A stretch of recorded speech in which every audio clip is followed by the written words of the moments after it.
नमस्कार, मैं हूं पूजा सिंह और आप देख रहे हैं राजपथ भारत। दोस्तों, आज का मैं वीडियो शुरू करूं उससे पहले एक छोटी सी जानकारी और एक बात आप लोगों को बता दूं। अगर इस वीडियो में आपको पीछे से किसी तरीके की कोई आवाज़ आए तो प्लीज़ उसको इग्नोर कीजिएगा, क्योंकि यहाँ मेरे अपार्टमेंट के बगल में ही सुबह से किसी ने बहुत ज़ोर ज़ोर से लाउड स्पीकर लगा करके धार्मिक कार्यक्रम का आयोजन कर रखा है। हालांकि मैंने उनसे पर्सनली जा करके रिक्वेस्ट भी की कि इसका वॉल्यूम प्लीज़ कम कर लीजिए, लेकिन आप लोग तो जानते ही हैं कि धार्मिक आयोजन में वॉल्यूम कम करने का तो कोई मतलब और सवाल ही पैदा नहीं होता। खुद तो कर ही रहे हैं और ज़बरदस्ती दूसरों को भी इस चीज़ को सुनाना ही है, फिर चाहे कोई बीमार हो, किसी की पढ़ाई हो, किसी का एग्ज़ाम हो, या फिर मेरे जैसे लोगों को रिकॉर्डिंग करनी हो, कोई फ़र्क नहीं पड़ता। पर्सनली जाकर के रिक्वेस्ट करने का भी बहुत असर नहीं हुआ है। अगर आवाज़ आए तो प्लीज़ उसके लिए मैं माफ़ी चाहती हूँ, क्योंकि मैं इसमें कुछ नहीं कर सकती। अब आज बात करेंगे मुख्यमंत्री योगी आदित्यनाथ ने जो नारा दिया कि बटोगे तो कटोगे, उस पर अब सियासी घमासान भी शुरू हो गया है। इसमें भाजपा में ही दो फाड़ होते हुए नहीं बल्कि कई फाड़ होते हुए दिखाई दे रहे हैं। सभी लोग चुनावी माहौल में योगी आदित्यनाथ के इस जुमले से, इस नारे से अपना पल्ला झाड़ते हुए दिखाई दे रहे हैं। जिस तरीके से महाराष्ट्र में लोगों ने किनारा कर लिया, नेताओं ने किनारा कर लिया, जो महायुति की जो सारे लोग हैं उन्होंने योगी आदित्यनाथ के इस स्लोगन से किनारा कर लिया। साथ ही साथ उत्तर प्रदेश के उप मुख्यमंत्री केशव प्रसाद मौर्य ने भी इससे किनारा कर लिया। और आप ये देखिए कि क्या कुछ कहा है, वो आप लोगों को बताते हैं। क्या है पूरी रिपोर्ट, ये आप लोगों के साथ में शेयर करूंगी। महाराष्ट्र विधानसभा चुनाव प्रचार में अब सिर्फ 2 दिन बाकी हैं, एक आज और एक कल। लेकिन उत्तर प्रदेश के मुख्यमंत्री योगी आदित्यनाथ के बटेंगे तो कटेंगे स्लोगन पर महाराष्ट्र में सियासत गर्म। एमवीए द्वारा आलोचना के बाद पहले महायुति के नेता बटे और बीजेपी नेता भी इस स्लोगन को गैर जरूरी बता रहे हैं। महाराष्ट्र विधानसभा चुनाव में 18 नवंबर को चुनाव प्रचार खत्म हो जाएगा, यानी कि कल शाम को। लेकिन पूरे चुनाव में यूपी के सीएम योगी आदित्यनाथ का बटेंगे तो कटेंगे बयान छाया हुआ है। हालांकि उनके इस बयान ने महायुति के नेताओं को बांट दिया है। सबसे पहले डिप्टी सीएम और एनसीपी प्रमुख अजीत पवार ने कहा कि यह स्लोगन महाराष्ट्र में नहीं चलेगा। अब आप सोचिए कि इनके खुद के अपने ही लोग, बीजेपी के लोग ही कह रहे हैं, जो बीजेपी के साथ हैं वही कह रहे हैं कि ये स्लोगन महाराष्ट्र में नहीं चलेगा। इसके बाद मुख्यमंत्री एकनाथ शिंदे की शिवसेना का भी यही स्टैंड सामने आया। चुनाव प्रचार के अंतिम दौर में पहुंचते पहुंचते बीजेपी की नेता पंकजा मुंडे ने इस नारे को गैर जरूरी बताते हुए कहा कि पार्टी विकास के नाम पर जीत रही है। ऐसे में जब महाराष्ट्र में चुनाव प्रचार अंतिम दौर में है और सिर्फ 2 दिन बचे हैं, तब सवाल खड़ा हो रहा है कि क्या योगी आदित्यनाथ का नारा बैकफायर तो नहीं करेगा। महायुति के नेताओं ने जहां पीएम मोदी के एक हैं तो सेफ है नारे को आगे बढ़ाया, तो वहीं योगी के नारे से दूरी बना ली। महायुति में योगी आदित्यनाथ ने कटेंगे तो बटेंगे या बटेंगे तो कटेंगे नारे को लेकर के साफ दरार दिखाई दी। यही वजह है कि पूर्व सीएम अशोक चौहान ने जब इस नारे को गैर जरूरी बताया तो फडणवीस को एक टीवी इंटरव्यू में कहना पड़ा कि वह अभी दूसरी विचारधारा से आए हैं, इसलिए वह ऐसा बोल रहे हैं। कुल मिलाकर फडणवीस जो राज्य में बीजेपी के सबसे बड़े चेहरे हैं, उन्हें भी डिफेंड करने में दिक्कत हुई। सीएम योगी के बयान पर किसने क्या कहा है, आइए आपको वो भी बताते हैं। महाराष्ट्र में कभी भी सांप्रदायिक विभाजन को स्वीकार नहीं किया गया। यूपी, बिहार और मध्य प्रदेश में लोगों की सोच अलग है, लेकिन ऐसे बयान महाराष्ट्र में नहीं चलते। मेरी राय में महाराष्ट्र में ऐसे शब्दों का इस्तेमाल कोई मायने नहीं रखता, क्योंकि महाराष्ट्र के लोगों ने छत्रपति शाहू जी महाराज, ज्योतिबा फुले और बाबा साहेब अम्बेडकर की धर्मनिरपेक्ष विचारधारा का पालन किया है। हमारा नारा सबका साथ सबका विकास है। अगर कोई शाहू जी, शिवाजी फुले और अंबेडकर की विचारधारा से भटकेगा तो महाराष्ट्र उसे बख्शेगा नहीं। ये कहना है अजीत पवार, उप मुख्यमंत्री एनसीपी जो के चीफ हैं उनका। महाराष्ट्र में इस तरीके की सियासत नहीं हो सकती। हमारी पार्टी 2.5 साल में हुए विकास कार्य और लोक कल्याणकारी योजनाओं को लेकर चुनाव में जा रही है, उसी पर चुनाव लड़ रहे हैं। लोकतंत्र में एक होकर वोटिंग करेंगे और ज्यादा से ज्यादा वोटिंग करें। एकनाथ शिंदे मुख्यमंत्री हैं जो शिवसेना के चीफ, ये उनका कहना है। बटेंगे तो कटेंगे का नारा सही नहीं है और राज्य के लोग इसकी सराहना भी नहीं करेंगे। व्यक्तिगत रूप से मैं कहूं तो मैं ऐसे नारों के पक्ष में कतई नहीं हूं। मैं वोट जिहाद बनाम धर्म युद्ध जैसे बयानबाजी को महत्व नहीं देता, क्योंकि बीजेपी और सत्तारूढ़ महायुति की नीति देश और महाराष्ट्र का विकास है। ये कहना है अशोक चौहान, पूर्व सीएम और बीजेपी नेता का। मैं इस नारे का सपोर्ट नहीं करती और महाराष्ट्र को इस तरीके की राजनीति की जरूरत भी नहीं है। सच कहें तो मेरी सियासत अलग है।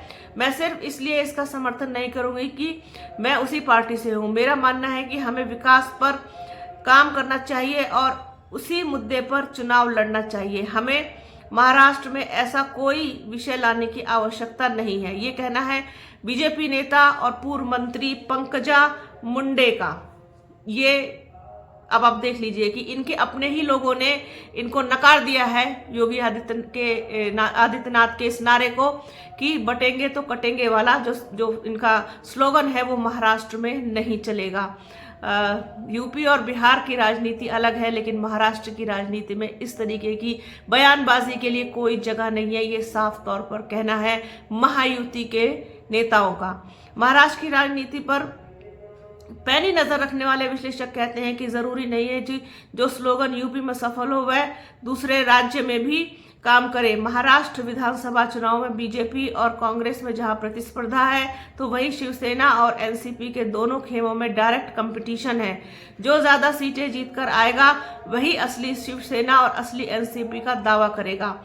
महाराष्ट्र में चुनाव में कुल 420 मुस्लिम कैंडिडेट मैदान में हैं। बीजेपी को छोड़कर सभी दलों ने मुस्लिम कैंडिडेट उतारे हैं। राज्य की 228 सीटों में 60 सीटों पर मुस्लिम मतदाता निर्णायक भूमिका में हैं। अभी तक महाराष्ट्र की विधानसभा में सर्वाधिक 13 विधायक मुस्लिम समाज से जीतकर पहुंचे हैं। महाराष्ट्र में 12% के करीब मुस्लिम मतदाता हैं। कांग्रेस की अगुवाई वाले महाविकास आघाड़ी ने 14 मुस्लिम प्रत्याशी उतारे हैं और बीजेपी के नेतृत्व वाली महायुति गठबंधन ने 7 मुस्लिम उम्मीदवारों को टिकट दिए हैं।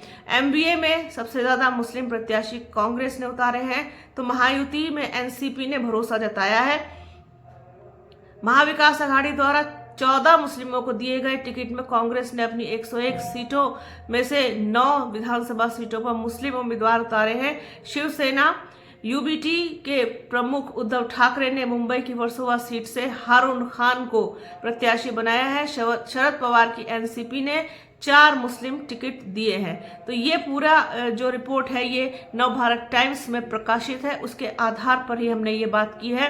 तो आपने देखिए कि किस तरीके से इनके खुद के लोगों ने ही इनको नकार दिया है, इनके नारे को, इनके स्लोगन को, जो लोगों को बांटने और काटने की बात कर रहे हैं। उनका कहना है साफ तौर पर कि महाराष्ट्र में इस तरीके की बयानबाजी और ये नारे और स्लोगन काम नहीं करते। ये छत्रपति शाहू जी महाराज की धरती है, ये छत्रपति शिवाजी की धरती है, ये बाबा साहब अंबेडकर की धरती है। यहाँ पर संविधान चलता है, धर्मनिरपेक्षता चलती है। यहाँ पर इस तरीके की बयानबाजी का कोई मतलब नहीं है। अब आप ये देखिए कि जब योगी जो मुख्यमंत्री हैं उत्तर प्रदेश के, वो जनसभा को संबोधित कर रहे थे तो कल भी उन्होंने इसी तरीके की बात कही, बटेंगे तो कटेंगे। लेकिन जो केशव प्रसाद मौर्य हैं उन्होंने भी इस चीज को कहा कि मेरा इस बयान से कोई लेना देना नहीं है, मैं इस पर कोई टिप्पणी नहीं कर सकता हूं। हम प्रधानमंत्री नरेंद्र मोदी के जो एक रहेंगे सेफ रहेंगे वाला नारा है, हम उसके साथ हैं। बटेंगे तो कटेंगे जैसी चीज पर हमारा कोई भरोसा नहीं है। डिप्टी सीएम केशव प्रसाद मौर्य ने सीएम योगी के इस नारे पर अपनी अलग ही प्रतिक्रिया दी। मंझवा उपचुनाव के प्रचार के बाद उन्होंने यूपी तक से जब बात की तो उन्होंने बताया कि मुख्यमंत्री के बटेंगे तो कटेंगे नारे पर कोई टिप्पणी नहीं करना चाहते हुए उन्होंने कहा कि वह नहीं जानते कि मुख्यमंत्री ने यह बात किस संदर्भ में कही है, इसलिए वह कोई टिप्पणी नहीं करेंगे। लेकिन जो नारा प्रधानमंत्री नरेंद्र मोदी ने दिया है, सबका साथ, सबका विकास, एक हैं तो सेफ हैं, यही उनका नारा है। साफ तौर पर केशव मौर्य ने खुद को मुख्यमंत्री योगी आदित्यनाथ की इस लाइन से अलग कर लिया। आपको बता दें कि केशव प्रसाद मौर्य के इस बयान के बाद सियासी गलियारों में चर्चा तेज है कि क्या सीएम योगी और उनके बीच सब कुछ ठीक है या नहीं। सियासी जानकार यह भी कह रहे हैं कि एक तरफ सीएम योगी ने इस नारे की महाराष्ट्र चुनाव में खूब चर्चा है और वहां कई बड़े नेताओं ने इसका समर्थन किया है, वहीं दूसरी तरफ सीएम योगी के साथी केशव मौर्य इस नारे पर अपना बयान देने से बच रहे हैं। ऐसे में चर्चा दोनों नेताओं के संबंधों को लेकर के फिर से उठ रही है। अब आने वाले दिनों में देखना दिलचस्प होगा कि ये दोनों नेता आपस में किस प्रकार से अपना समन्वय बिठाते हैं। तो केशव प्रसाद मौर्य ने भी इस नारे से खुद को अलग कर लिया, साथ ही साथ महाराष्ट्र में महायुति ने भी अपने आप को इससे अलग करके पल्ला झाड़ लिया है कि इस तरीके की बयानबाजी यहाँ नहीं चलेगी। तो ये है पूरा मामला। महाराष्ट्र में भाजपा महायुति खुद ही बट गए, आपस में टुकड़े टुकड़े हो गई। बीजेपी जो दूसरों पर आक्षेप लगाते हैं, जो दूसरों पर उंगली उठाते हैं, तो उनको भी इन सब तरीके की चीज़ों का सामना करना ही पड़ता है, क्योंकि एक उंगली आप दूसरे की तरफ उठाएंगे तो चार आपके खुद की तरफ भी उठेगी। बहुत ज़्यादा काम नहीं किया है महाराष्ट्र में ये वाला जो नारा है योगी आदित्यनाथ का, क्योंकि वहाँ पर एम फैक्टर जो है वो बहुत मजबूत है और एम फैक्टर कई सीटों पर निर्णायक भूमिका में है। इसी शायद यही वजह है कि इस तरीके के नारों से परहेज कर रहे हैं महायुति के नेता। तो ये थी पूरी जानकारी जो आप लोगों के साथ शेयर करनी थी। तो बने रहिए हमारे चैनल के साथ। हमारे चैनल को लाइक कीजिए, शेयर कीजिए, सब्सक्राइब कीजिए, बेल आइकन घंटी जैसी आकृति जरूर दबाइएगा जिससे वीडियो का नोटिफिकेशन आपको मिल सके। वीडियो को प्लीज़ पूरा देखिएगा, ज़्यादा से ज़्यादा शेयर कीजिएगा। अपना और अपनों का बहुत ख्याल रखिए। जल्द मिलूंगी आपसे एक नए वीडियो में, एक नए मुद्दे के साथ, एक नई चर्चा में। तब तक के लिए जय हिंद। एक स्टेट के चीफ मिनिस्टर आते हैं और वो बोल देते हैं बटेंगे कटेंगे, तुरंत हमने बताया कि ये कि उत्तर प्रदेश नहीं है, नॉर्थ में ये चलता होगा। हमारे महाराष्ट्र में शिवशाहू फुले अम्बेडकर की विचारधाराओं से महाराष्ट्र चलता है। मैंने हमेशा देखा है, जब से मैं पॉलिटिक्स में आया हूं या उससे पहले एक स्टूडेंट के नाते मैं जब सोचता था तो भी मैंने देखा है, उसके बजाय वो दूसरा कोई सोच ही नहीं सकता।